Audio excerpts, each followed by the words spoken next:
కోపిని బియ్యం తింటాం, ఏదో నడిపించుకుంటున్నాం. ఇంతవరకు అయితే ఏం నయం జరగలేదు. ఏడికి రమ్మంటే ఆడిపోతున్నాం ఆటో కట్టుకొని.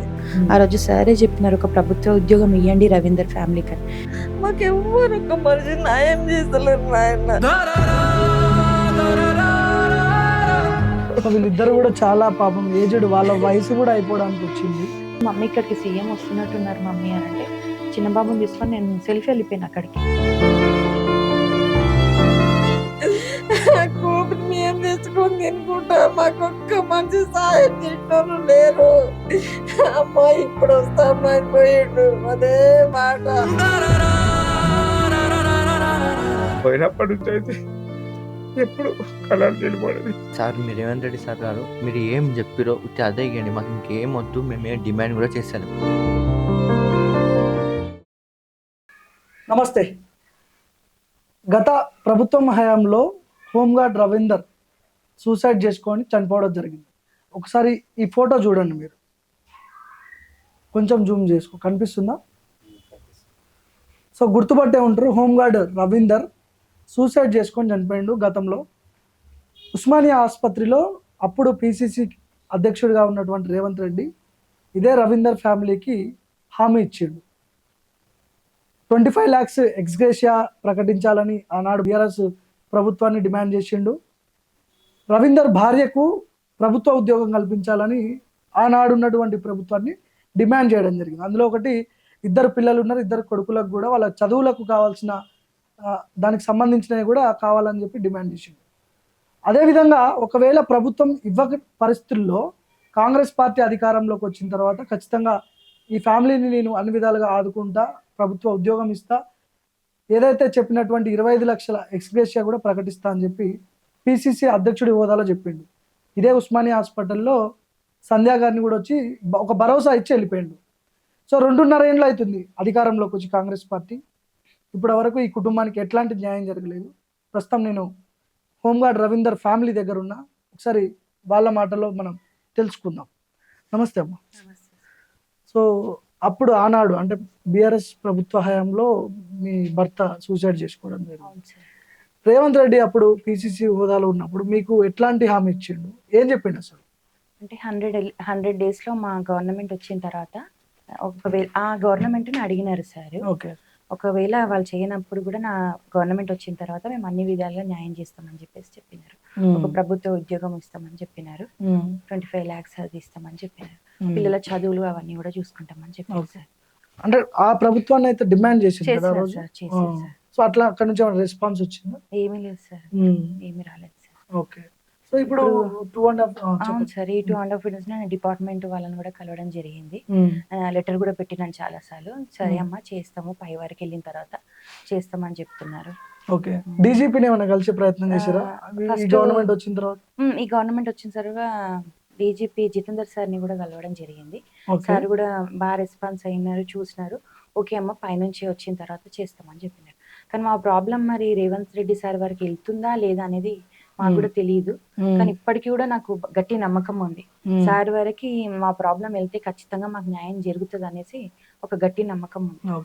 దయచేసి దీని ద్వారా సార్ వారికి మా ప్రాబ్లం వెళ్ళాలని కోరుకుంటాను. పోలీస్ డిపార్ట్మెంట్ లో ఉన్న హైయర్ అఫీషియల్స్ ఎవరైతే ఉంటారో, అంటే గతంలో రవీందర్ తో పనిచేసిన పోలీస్ డిపార్ట్మెంట్ వాళ్ళు ఎవరైనా పరిచయం ఉన్నారా మీకు? లేరు సార్. అంటే అంటే వాళ్ళ ద్వారా కలవడానికి లేదు సార్.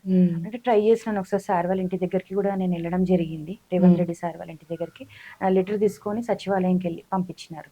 పంపించి ఇక్కడ నుంచి మేము ఫాలోఅప్ చేస్తామమ్మా, అయిపోతుంది సార్ అంటే పైనుంచి ఆర్డర్స్ రావాలి అనే చెప్పారు. ఎంతసేపు అదే చెప్పడం జరిగింది సార్. రీసెంట్ గా కాన్వే దగ్గర కూడా కలవడం జరిగింది. సార్ కూడా మంచి రెస్పాన్స్ ఇచ్చింది. ఓకే అమ్మ నేను పైన సార్ వాళ్ళతో మాట్లాడతాను అని చెప్పి లెటర్ అవన్నీ తీసుకోవడం జరిగింది సార్. ఓకే.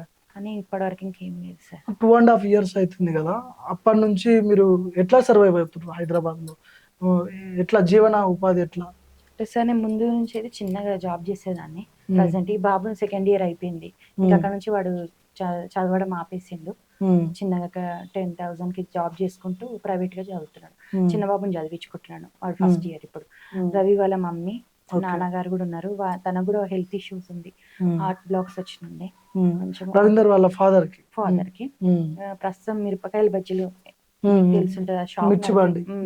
అది నడిపించు ఉంటాం సార్. ఓకే. అట్లా సో ఏం చదువుతున్నాను?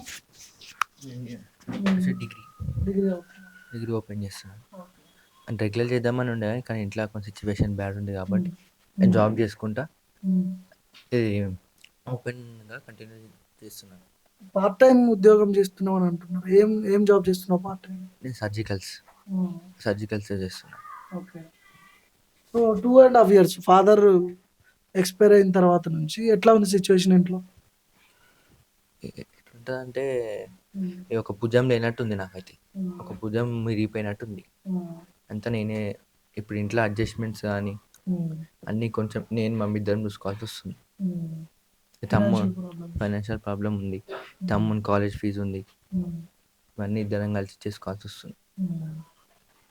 సో ఒకవేళ రవీందర్ ఉంటే ఈ కష్టాలు అసలు ఉండకపోతుంది. మాకు ఏంటో తెలియదే కదా, వాడు జాబ్ చేయాల్సిన అవసరం రాకపోయేది. ఇంకా వాళ్ళ మా ఫాదర్ మదర్ కూడా మేము ఏం చూడము, వాళ్ళు చిన్న కొట్టు నడిపించుకుంటూ వాళ్ళే చూసుకుంటారు. ఇంకా మా ముగ్గురిని మేమే చూసుకుంటాం. వాళ్ళకు కూడా నేను చూసేది ఏమీ లేదు, కాకపోతే కొంచెం ఆడబిడ్డలు హెల్ప్ అవుతారు. ఓకే. వీళ్ళు రవీందర్ వాళ్ళ ఫాదర్ మదర్ వాళ్ళ మీరు ఫాదర్. నమస్తే అండి.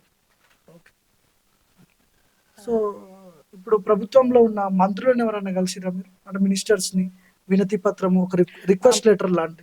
పొన్నం శ్రీనివాస్ సార్ని కలిసి, పొన్నం ప్రభాకర్ గౌడ పేరు కొంచెం పూత ఓకే. కలిసి, సెక్రటరీ లో కలిసి సెక్రటరీ ఏరియాలో కూడా కలిసి, అట్లా డిపార్ట్మెంట్ వాళ్ళని కూడా ఫిరోజ్ ఖాన్ కలిసి ఫిరోజ్ ఖాన్ సార్ ఆ సార్ అయితే చాలా ఘోరంగా కలిసి, చాలా ఘోరంగా ఎన్నిసార్లు కలవాలో అన్నిసార్లు ఇష్యూ కలిసి జరిగేటప్పుడు ఆ సార్ ఉన్నారు లైవ్ లో, రేవంత్ రెడ్డి సార్ పక్కన ఉన్నారు, చాలా కలవడం జరిగింది. కానీ యూస్లెస్ అనిపిస్తుంది, అందుకే ఇంకా కాముకున్నాం. ఓకే. కానీ ఇప్పుడు ఈ లోకల్లో ఉన్న లీడర్ల ద్వారా మీరు పైన ఉన్న ముఖ్యమంత్రిని కలవాలనుకుంటారు కదా, కనీసం వీళ్ళు కాంగ్రెస్ నాగేష్ అని అంటే అసలు పేరు కూడా తీసుకోవద్దు కానీ యూస్లెస్ సార్, ఎవరు కూడా వినే వరకే, అంతవరకే. అంటే ఆ రోజు నేను ఆ కాన్వే దగ్గరికి వెళ్ళి అట్లా చేయడం కూడా అది నా సొంతంగా అంటే బాబట్ నుంచి వస్తుంటే బ్యానర్ చూసిండు వీడు, చూసి మమ్మీ ఇక్కడికి సీఎం వస్తున్నట్టున్నారు మమ్మీ అని అంటే చిన్న బాబుని తీసుకొని నేను సెల్ఫీ వెళ్ళిపోయాను అక్కడికి. ఏదైతే అది అంటే జస్ట్ ఒక 10 వాకబుల్ డిస్టెన్స్ లో నా దగ్గర అక్కడ కనిపిస్తున్నారు సీఎం. నేను అతని కోసం 2 years నుంచి వెయిట్ చేస్తున్నాను కానీ నేను ముందుకు వెళ్ళలేను. ఫోటో కాల్స్ ఉంటది కదా సార్, అంత లోపల ఈ అజరుద్దీన్ సార్ అటు నుంచి రావడం జరిగింది. నేను తనకి ఎదురు వెళ్ళిపోయినా, కాన్వేకి దగ్గరలోకి వెళ్ళే ప్రయత్నం చేసినా కూడా కలిసిండా కనీసం? లేదు సార్, మధ్యలో బ్యారిగేట్స్ ఉండడం, డిపార్ట్మెంట్ వాళ్ళు ఉంటారు కదా సార్, సీఎం కదా ఉండిపోయాడు. ఇంకా నాకు ఓపిక అనేది చాలా ఇదైపోయి ఆ రోజు అజరుద్దీన్ సార్ అటు నుంచి రావడం, నేను కాన్వేకి ఎదురు వెళ్ళడం జరిగింది. సార్ మాత్రం మంచి రెస్పాన్స్ అయినారు. సార్ ఎమ్మెల్యే నుంచి నన్ను సెక్రటరీ ఏరియా కూడా పంపించి పర్సనల్ సెక్రటరీ దగ్గర మా లెటర్ పెట్టించిన, తొందరలో న్యాయం జరుగుతుందమ్మా అని చెప్పి. కానీ తెలుస్తుంది 2.5 years నుంచి మీరు తిరుగుతూనే ఉన్నారు, కలుస్తూనే ఉన్నారు, ప్రతి దగ్గర రెస్పాన్స్ ఓకే సార్. వెళ్ళినప్పుడు తీసుకోవడం కానీ ఓకే చేస్తాం, పై వరకు వెళ్ళాలి. నాకు ఒకటి అనిపిస్తుంది అంటే మా ప్రాబ్లం అసలు సీఎం సార్ వరకు వెళ్తుందా లేదా, అది మెయిన్ నేను అడిగేది. ఎందుకంటే నాకు గట్టి నమ్మకం ఇప్పటికీ కూడా సార్ వరకు నా ప్రాబ్లం వెళ్తే నాకు ప్రాబ్లం సాల్వ్ అవుతుంది అనే నమ్మకం ఉంది నాకు. తన వరకు వెళ్తుందా లేదా అనేది తెలియట్లేదు. మీ ద్వారా దయచేసి తన వరకు వెళ్ళాలి అని కోరుకుంటున్నాను. ఖచ్చితంగా. సో మీరు మీతోనే కలిసే ఉంటారా? ఏముంది, ఒక కొడుకు ఇద్దరం. ఆ కొడుకు వచ్చి నుంచి ఆయన ఆరోగ్యం బాగుంటలేదు. ఇద్దరు బిడ్డలు ఇంత అంత చూసుట్లా నడుస్తుంది. ఆమెను ఏమందు నేను ఒక కొడుకు కోపిన బియ్యం తింటాం, ఏదో నడిపించుకుంటున్నాం. ఇంతవరకు అయితే ఏం జరగలేదు. ఏడికి రమ్మంటే ఆడిపోతున్నాం ఆటో కట్టుకొని. అమ్మ మీకు ఫోన్ చేస్తాం, మీరు మళ్ళా రండి. ఇదే కానీ మాకేమో మరి ఏం చేస్తలేరు. నేను రవీందర్ ఒక్కడే కొడుకా మీకు? కొడుకు, ఆడపిల్లలు ఎవరు లేరు?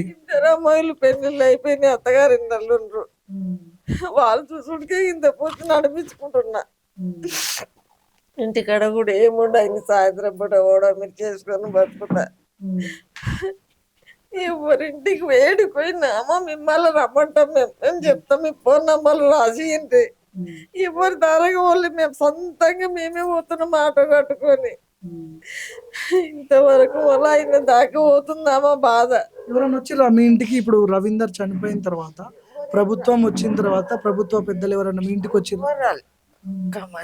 ఒక్క మనిషి మా ఇంటికి వచ్చి, అమ్మ మీ ప్రాబ్లం ఏముంది, మీరు ఎట్లా బతుకుతుర్రు, పిల్లలు ఎట్లా బతుకుతుర్రు, మమ్మల్ని ఒక్క మనిషి అన్నోళ్ళే. ఆ రోజు చెట్టు కింద కూర్చున్న రేవంత్ రెడ్డి సారి ఆ రోజు మాట్లాడిన మాటనే మాకు ఇంతవరకు ఆయన ఏమన్నా ఆయన దాకా పోతుందా మా బాధ, పోతలేదా, ఇది ఒక్కటే మాకు కోరిక. మాకు ఇది ఒక్క న్యాయం ధరితే కలిసిన వాళ్ళందరూ ఎవరు కూడా రేవంత్ రెడ్డి దగ్గరకు పోయి చెప్తున్నారో చెప్పట్లేదు క్లారిటీ లేదు. గ్యారంటీ లేదు, గ్యారంటీ లేదు. మేము పోతున్నాం కలుస్తున్నాం కానీ వీళ్ళు వచ్చిర్రని చెప్తున్నారా సార్కు చెప్తలేరా తెలియదు. ఇక బాధకు వస్తున్నాం, మళ్ళీ పొద్దే మిగుతుంది పోయేచ్చే వరకు. ఇంతవరకు ఏం లేదు, ఇక నడిపించుకుంటున్నాం. ఇక మాకు ఎలాంటిది ఏం లేదు. మీకేముంది health issues? Heart problem sir, నాకు షుగర్, బీపీ. ఓకే. అందులో మా పాపనే చూపించింది. బాబు చనిపోయినాక ఇట్లా ఇదైంది. 24-25 హాస్పిటల్నే ఉన్నాం. గోళ్ళ మీద నడుస్తున్నా సార్. ఓకే. మరి ఏమైనా హెల్ప్ చేస్తారని అనిపిస్తుందా? ఇన్నేళ్ళు అయింది కదా, 2.5 ఏళ్ళు అయింది కదా. హెల్ప్ చేయాలని చెప్పినాం సార్, వాళ్ళు ఎవరు పట్టించుకుంటే రెస్పాన్స్ లేదు. పోయినప్పుడు ఒక రోజు ఖరాబ్ అవుతున్నది, ఎప్పుడు రమ్మంటే అప్పుడు పోయినాం, ఎప్పుడు రమ్మంటే అప్పుడు పోయినాం సార్. ఇంతవరకు ఏ రెస్పాన్స్ లేదు, ఏం లేదు. హాస్పిటల్ కాడ కూడా రేవంత్ రెడ్డి అప్పుడు సీఎం కాకముందు కాదు ఉండే. అవును, ఆయన అది ఇది అని వాగ్దానాలు కూడా చేసిండు, ఇది చేస్తాం, కొలు ఇస్తామని ఏమి ఇవ్వలేదు, ఏం లేదు సార్. ఇప్పటి వరకు ₹1 ఇవ్వలేదు, ఏం లేదు. రీసెంట్ గా ట్యాంక్ బండ్ శివ కొడుక్కి హోమ్ గార్డ్ జాబ్ ఇచ్చారు. సో గత బీఆర్ఎస్ ప్రభుత్వంలో కూడా కేసీఆర్ డబల్ బెడ్రూమ్ శివాకి ఇచ్చాడని చెప్పి అంటున్నారు. మళ్ళీ ఎందుకు ఇచ్చారనే చర్చ. ఆ చర్చ వచ్చినప్పుడు ఇప్పుడు మీ రవీందర్ కుటుంబాన్ని ఎందుకు ఆదుకోరనే చర్చ వచ్చింది ఇప్పుడు. సో దాని వల్లనే ఇదంతా. ఇప్పుడు నాకు అసలు డబల్ బెడ్రూమ్ అంటేనే తెలియదు. ఆల్రెడీ నేను అప్లై చేసి ఉన్నాను, ఈ గవర్నమెంట్ వచ్చిన తర్వాత కూడా అప్లై చేసి ఉన్నాను. నాది ఒకటే, ఒక్కసారి మా ప్రాబ్లమ్ సార్ దగ్గరికి వెళ్తుందా లేదా, వెళ్తే ఖచ్చితంగా మాకు ప్రాబ్లమ్ సాల్వ్ అవుతుంది గట్టి నమ్మకం ఉంది సార్. ఎందుకంటే ఆ రోజు సార్ ఇట్లా నేల పైన నా ముందు కూర్చొని, ఉస్మానియా హాస్పిటల్ ముందు నా ముందు కూర్చొని అంత ఖచ్చితంగా మాట్లాడినారు కదా. ఎందుకంటే ఆ రోజు నార్మల్, కానీ ఇప్పుడు సీఎం కాబట్టి చాలా ప్రాబ్లమ్స్ ఉండొచ్చు, కానీ నా ప్రాబ్లం వెళ్తుందా లేదా ఇప్పటికీ నేను ఒక్కటే కోరుకుంటున్నా, నా ప్రాబ్లం సార్ వింటే మాత్రం మాకు ఖచ్చితంగా న్యాయం చేస్తారు. ఆ రోజు సారే చెప్పినారు, ఒక ప్రభుత్వ ఉద్యోగం ఇవ్వండి రవీందర్ ఫ్యామిలీ కానీ. ఈ రోజు నా కొడుకు ఎలిజిబుల్ ఉన్నాడు, నేను వానికి ఇవ్వమని మనస్ఫూర్తిగా కోరుకుంటున్నాను సార్. వాడికి ఒక జాబ్, మాకు కొత్తగా ఏం వద్దు సార్. ఆ రోజు సార్ ఏం చెప్పినారో మాకు అదే న్యాయం చేయాలి, అంతకుమించి మేము ఏది. ఇక్కడ ఉన్న లోకల్ లీడర్లకి కనీసము ఇది లేదా అంటే, ఇప్పుడు మీరు ఇక్కడ లోకల్లో ఉంటున్నారు, ఒక ఫ్యామిలీ ఉంది, ఒక పోలీస్ డిపార్ట్మెంట్ కి సంబంధించిన వ్యక్తి సూసైడ్ చేసుకున్నాడు, లేదు వాళ్ళకి మీరు అడగకండి, మేము చెప్పాం సార్. ఇంకా చెప్తున్నాను కదా, అనొచ్చో లేదో తెలియదు, వేస్ట్ సార్. ఈ రోజు వరకు ఎవరు వచ్చారు? ఎవ్వరు లేరు. ఉస్మానియా దగ్గరికి వచ్చిన వాళ్ళే, ఎవరిని కలవడం జరగడం కూడా నా సొంతంగా నేను ప్రయత్నం చేయడమే తప్పితే ఎవ్వరు కూడా వచ్చేసరి మీకు ఈ ప్రాబ్లం అయింది కదా తీసుకెళ్తామని తీసుకెళ్ళిన ఎవ్వరు లేరు నా సొంత. కాకపోతే ఇప్పుడు ఈ ముస్లిం సార్ ఎవరైతే ఉన్నారో సార్ మంచి రెస్పాన్స్ అయింది, బాగా రెస్పాన్స్ అయ్యిండు. మా ఎమ్మెల్యేని ఇచ్చి నన్ను సెక్రటరీ ఏరియాకి పంపించినారు, 6th floor కి పంపించి మళ్ళీ లెటర్ పెట్టించారు, తొందరలో నీకు న్యాయం చేస్తామమ్మా అని చెప్పినారు. ఇప్పుడు ఈ ఇల్లు ఉంటున్న ఇల్లు మీదేనమ్మా? మీది, మీ ఇద్దరు. ఓకే. సపరేట్ గా మీకంటూ ఇల్లు ఏం లేదు? ఓకే. రవి ఒక్కడే కదా సార్, మేము బాగానే ఉంటాం, ఇది ఒక ఇల్లు తప్పితే ఇది. రవీందర్ ఉన్నప్పుడు ఇట్లాంటి సిచ్యువేషన్ ఉందా? నార్మల్ గా అప్పుడు ఇంత లేదు, అసలు మాకు ప్రాబ్లమే లేదు. తను జాబ్ చేస్తాడు కదా సార్, అప్పుడు వీడు ఫస్ట్ ఇయర్ లో ఉండే, రవి చనిపోయినప్పుడు వీడు ఫస్ట్ ఇయర్ లో ఉన్నాడు, చిన్న బాబు 8th లో ఉండే. తండ్రి కూడా బాగుండే, బాబు ఉన్నప్పుడు. తండ్రి కొడుకు చచ్చిన నెలనే కాకపోయి ఆగం చేయబట్టి ఒక్కరోజు ఉన్నది లేదు, చేసింది లేదు, ఉన్నది లేదు. యాదొస్తే దుఃఖము, యాదొస్తే ఇదే చుట్టుకపోయినా ఏం సుఖపడదు లేదు, కష్టం చేసుకొని బతుకుతున్నాం. మాకెవ్వరు ఒక్క మనిషి న్యాయం చేస్తలేరు నాయన. ఎవరింటికి పోవాలి, ఏం కదా, ఏడిపోయినా లోకం ఏమంటారు, మాకు సపోర్ట్ చేసే మానవులే లేరు. వీళ్ళిద్దరు కూడా చాలా పాపం ఏజ్డ్, వాళ్ళ వయసు కూడా అయిపోవడానికి వచ్చింది. ఇక్కడ రవీందర్ ఫ్యామిలీ చాలా దారుణమైన పరిస్థితిలో ఉంది. వాళ్ళ బాబు ఈయన డిగ్రీ చదువుతున్నాడు, 2.5 ఏళ్ళు దాటిపోతుంది, 2 నెలలు కాదు. 2.5 years అవుతుంది. చాలా మనిషి లేదు, మాది మేమే మింగుతున్నాము. కూపిని మేము తెచ్చుకొని తినుకుంటా, మాకొక్క మనిషి సాయం చేసిన లేరు. నా ఒక్క కొడుకు పోయి ఆగలో నిండు అమ్మా ఇప్పుడు వస్తామ్మా అని పోయిండు, అదే మాట. తనతోని మాట్లాడినాడు కాడు, నాతోని మాట్లాడినాడు, అమ్మ అని పోయిండు అదే మాట. ఆయన ఉన్నప్పుడు ఏ చూసుకున్నా మాకు నడిచిపోతుండే. ఏడికెళ్ళి వస్తున్నా కొడుకు, ఎంత టైం అయింది, నా కథ ఇంకొకరికి రావద్దు నాయన. వద్దొద్దు, ఏడవమాకండి. తమ్ముడు ఏం చేస్తుండు, ఏం చదువుతుండు? తమ్ముడు ఇప్పుడు ఇంటర్ సెకండ్ ఇయర్. మొన్న వాళ్ళకి ఎగ్జామ్స్ అయినా రిజల్ట్స్ కోసం వెయిటింగ్. ఓకే. ఇప్పుడు ఇంటర్ సెకండ్ ఇయర్. నీకు ఇంట్రెస్ట్ ఉందా, జాబ్ చేయడానికి ఇంట్రెస్ట్ ఉందా ఇప్పుడు నీకు? ఇంట్రెస్ట్ అన్నా నాకైతే, నాకు జాబ్ చేయాలని ఇంట్రెస్ట్ నీకు ఉంది. నీ ఫీల్డ్ ఏంది అసలు, నీకు దేని మీద ఇంట్రెస్ట్ ఉంది? నాకు డిపార్ట్మెంట్ అయినా ఓకే, ఏదైనా ఓకే, కానీ నాకు గవర్నమెంట్ జాబే గవర్నమెంట్ జాబ్ కావాలి. కావాలి. కానీ మా తాత ఏమన్నా అని ఇప్పుడు వీళ్ళందరూ నువ్వే చూసుకోవాలి, నేనే నువ్వు మీ చూసుకోవాలి. తమ్ముడు చూసుకోవాలి. మా డాడీ నాకు ఇచ్చిపోయినప్పుడు చూసుకోవాలి ఇక నేనే. అవును. నాకు తప్పదు ఇక, నేను చూసుకోవాలి. సో ఇప్పుడు రవీందర్ తర్వాత హోమ్ గార్డ్ ఆ జాబు పిల్లలకి కంటిన్యూ చేసే ఆప్షన్ ఉండదా నార్మల్ గా? తెలియదు సార్ నాకు అది. అసలు మాకు ఆయన ప్రపంచం డ్యూటీకి వెళ్తుండే వస్తుండే, ఇంట్లో మామూలుగా ఎప్పుడు డ్యూటీ డ్యూటీ అంటుండే అంటుండే. మాకు బయట ప్రపంచం అంతా తెలిసేది కాదు.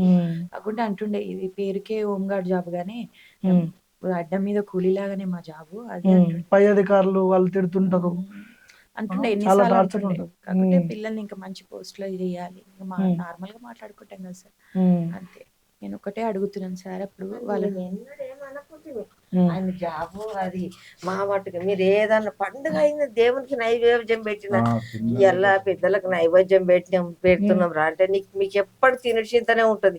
తిను బయట మీకు బయటకు పోతే తెలుస్తుంది, అమ్మ వీతో మాట్లాడదాండిగే అని అనుకుంటుంటే. కానీ అతను ఏం అనకపోతే విన్నాడు, మా విషయమే పట్టించుకోకుండా మీకు ఏదన్నా కావాలన్నా వస్తాయి ఇంకోటి ఇట్లనే అనేది. వస్తుండు చేస్తుండు వస్తున్నాను పోయినప్పటి నుంచి అయితే ఎప్పుడు కలర్ నిలబడేది ఇదమంటే ఇట్లా ఉన్న ఒక్కగానొక్కడిని పోగొట్టుకున్నారు, వాళ్ళు కూడా ఏజ్ లో ఉన్నారు. సో ఏం చేయాలో కూడా అర్థం కాని పరిస్థితి. సో ఇప్పుడు మీరు రిక్వెస్ట్ మోడ్ లోనే మాట్లాడగలుగుతున్నారు, ఎందుకంటే మీరు డిమాండ్ చేయొద్దని మీరు అనుకుంటున్నారు. ఎందుకంటే నాకు నమ్మకం ఉంది సార్, రేవంత్ రెడ్డి సార్ ఖచ్చితంగా నాకు న్యాయం చేస్తారని గట్టి నమ్మకం ఉంది. కానీ ఈసారి వచ్చి నా దగ్గర కింద కూర్చొని నాకు బాగా ధైర్యం చెప్పినారు. అప్పుడు ప్రతిపక్ష హోదాలు ఉన్నప్పుడు కాబట్టి ఉన్నారు. కాకపోతే ఇప్పుడు సార్ దగ్గరికి నా ప్రాబ్లం వెళ్తుందా లేదా? రవీందర్ ఫ్యామిలీ అసలు హైదరాబాద్ లో ఉంటుంది, ఇక్కడ ఉంటుంది, ఇన్ని ఇబ్బందులు పడుతుంది అని చెప్పి రేవంత్ రెడ్డికి తెలిసి ఉంటుందా? నేను తెలియదు అనుకుంటా, తన వరకు వెళ్ళలేదని నాకు అనిపిస్తుంది. ఎందుకు ఒక్కసారి తనకు తెలిస్తే, ఎందుకంటే ఇప్పుడు మొన్న రీసెంట్ గా అట్లా వాళ్ళ ఫ్యామిలీకి చేసినప్పుడు నాకు ఎందుకు చేయరు సార్, చేస్తారనేది ఇంకా చూసిన కొంచెం గట్టి నమ్మకం వచ్చింది. కానీ సార్ వరకు నా ప్రాబ్లం వెళ్తలేదు అనిపిస్తుంది. మీకు ఇచ్చిన హామీ ఏంటి? 25 లక్షల ఎక్స్‌గ్రేషియా, ఒక ప్రభుత్వ ఉద్యోగం, ఇంకేం చెప్పారు? ఇంకేం లేదు సార్. పిల్లల చదువు పరంగా అన్ని మేము ఆ గవర్నమెంట్ అడిగినారు. ఒక 100 days లో మా గవర్నమెంట్ వస్తే నేను చేస్తానని చెప్పేసి అన్నారు. నాకు అదే కావాలి సార్. వాళ్ళు చేయకపోతే నేను చేస్తా అని చెప్పిండు. అదే అడుగుతున్నాను సార్, ఒక ప్రభుత్వ ఉద్యోగం నా కొడుక్కి. డిపార్ట్మెంట్ ఎనీథింగ్, ఏ డిపార్ట్మెంట్ అయినా చదువుకుంటున్నాడు కదా, అదొకటి వాడికి ఇస్తే బాగుంటది అంతే సార్. అంతకు మించి మాకు కొత్తగా ఏమీ వద్దు సార్, చెప్పినారు కదా అదే. దయచేసి సార్ వరకు వెళ్ళాలి, సార్ చూడాలి, సార్ వరకు వెళ్ళాలి కదా, ఒక్కటి కోరుకుంటున్నాను సార్. ఇప్పుడు ఇంత చిన్న ఇంట్లో మీరు ఇంతమంది ఉంటారా? ఎంతమంది ఉంటారు ఇప్పుడు? 5 members. చిన్న ఇల్లు. సో ఏం చేస్తావో చెప్పు, చివరిగా లాస్ట్ చెప్పు, ఏం చెప్పదలుచుకున్నావు చెప్పు. సార్ మీరు రేవంత్ రెడ్డి సార్ గారు, మీరు ఏం చెప్పిరో అదే ఇవ్వండి, మాకు ఇంకేం వద్దు, మేము ఏం డిమాండ్ కూడా చేస్తలేం. మీరు ఆ రోజు నా చేతిలోనే చెయ్యేసి మీరు మాట్లాడారు, మీరు అన్నారు, ఏమని హామీ ఇచ్చారు, ఓన్లీ అదే ఇవ్వరు, మాకు ఏమొద్దు. నాకు ఫైనాన్షియల్గా కొంచెం ఇబ్బంది అవుతుంది సార్. నా ఏజ్ 19 years సార్. నాకు ఈ ఏజ్లో ఇంత కష్టం చేస్తున్నా నేను. నాకు ఏ రోజు మా డాడీ ఇంత చిన్న లోటు బీ చేయలేదు. నాకు 10,000కి జాబ్కి వెళ్తుండే, ఇప్పుడు చిన్నగా ఇక్కడ 10,000కు జాబ్. ఫస్ట్ ఇయర్ ఉన్నప్పుడే చనిపోయింది రవి. వాడు అసలు ఒక హాలిడేస్ లో ఇంటికి అడుగున్నది కూడా లేదు. అయిపోయి అక్కడి నుంచే జాబ్ ఎక్కాను. సో ఏదేమైనప్పటికీ 2.5 సంవత్సరాలు దాటిపోయింది. వీళ్ళ ఫ్యామిలీ దిక్కు మొక్కు లేకుండా హైదరాబాద్ నడి ఒడ్డున బతుకుతున్నారు. ఏజ్ అయిపోయిన వాళ్ళ తండ్రి రవీందర్, వాళ్ళ తండ్రి, వాళ్ళ తల్లి. రవీందర్కి 2 కొడుకులు, 1 భార్య. ఒకే ఇంట్లో వాళ్ళు 6 నుంచి 7 ఈరోజు నివాసం ఉంటున్నారు. కనీసం ఇక్కడ ఉన్నటువంటి లోకల్ లీడర్లకు సోయి లేదు. ఇక్కడ ఉన్నటువంటి లోకల్ లీడర్లు ముఖ్యమంత్రి దగ్గరికి తీసుకోవడం పెద్ద విషయం కాదు. ఎమ్మెల్యేని పట్టుకొని డైరెక్ట్ ముఖ్యమంత్రితో అపాయింట్మెంట్ తీసుకొని వీళ్ళని కూర్చోబెట్టవచ్చు. కానీ అట్లాంటి పరిస్థితి లేదు. 2 నెలలు కాదు, 2.5 ఏండ్ల నుంచి వీళ్ళు ఈ బాధలు పడుతున్నారు. ఈ అబ్బాయి చదువుకునే ఏజ్ అబ్బాయి 19 ఇయర్స్ అయినా ఇప్పుడు ఒడ్డు కష్టం చేసుకుంటా 10,000కి జీతం చేసుకుంటే ఇప్పుడు వీళ్ళందరినీ సాధాల్సి వస్తుంది. ఈ వీడియో ముఖ్యమంత్రి రేవంత్ రెడ్డికి షేర్ చేయండి. సీఎంఓలో ఖచ్చితంగా సీఎంఓకి షేర్ చేయండి. ఈ వీడియో చూసిన తర్వాతనైనా ప్రభుత్వ పెద్దలు కళ్ళు తెరిచి వీళ్ళని ఆదుకుంటారేమో చూడాల్సిన అవసరం ఉంది. వాళ్ళు ఎక్కువ ఏం అడగట్లేదు. గతంలో పిసిసి అధ్యక్షుడిగా ఉన్నప్పుడు మీరిచ్చినటువంటి హామీ 25 లక్షల రూపాయల ఎక్స్గ్రేషియా, ప్రభుత్వ ఉద్యోగం వాళ్ళ భార్యకి, లేదంటే వాళ్ళ కొడుక్కి, వాళ్ళ పిల్లలకు కావాల్సినటువంటి చదువులకు కావాల్సినటువంటి కొంత అమౌంట్ వాళ్ళు ఇదే కోరుకుంటారు. వేరే కోట్ల రూపాయలు బిల్డింగ్లు ఏం ఆశిస్తలేరు. వాళ్ళు కనీసం బతకడానికి, ఉండడానికి అడిగే ఈ వనరులు వాళ్ళు కావాలంటున్నారు. సో ఇందిరమ్మ ఇండ్లు కొన్ని లక్షలు ఇచ్చినామని చెప్తున్నారు. ఇట్లాంటి వాళ్ళకి ఇవ్వాలి కదా, బయట ఎక్కడో ఇచ్చుడెందుకు? ఇప్పుడు ట్యాంక్ బండ్ శివాకి ఆల్రెడీ బీఆర్ఎస్ ప్రభుత్వ హయాంలో డబుల్ బెడ్రూమ్ కేటాయించింది. మళ్ళీ పిలిచి మీరు మళ్ళా ప్రభుత్వ ఉద్యోగం వాళ్ళ కొడుకు ఇచ్చుడు ఎట్లా? ఏ విధంగా? మీరు ఇవ్వద్దు అని ఎవరు అనట్లేదు, కానీ ఆకలైన వాళ్ళకి అన్నం పెట్టండి అని చెప్పి చాలా మంది అంటున్నారు. ఆకలైనోడికి కదా ఆకలి బాధ తెలిసేది, కడుపు నిండినోడికి ఎందుకు అన్నం పెట్టడం? సో ఇందిరమ్మ ఇల్లు, డబల్ బెడ్రూమ్ ఏదైతే అది వీళ్ళకి కావాల్సిన ఏదైతే మీరు హామీ ఇచ్చారో అవి ఖచ్చితంగా నెరవేర్చాలని చెప్పి మనం కూడా కోరుకుందాం.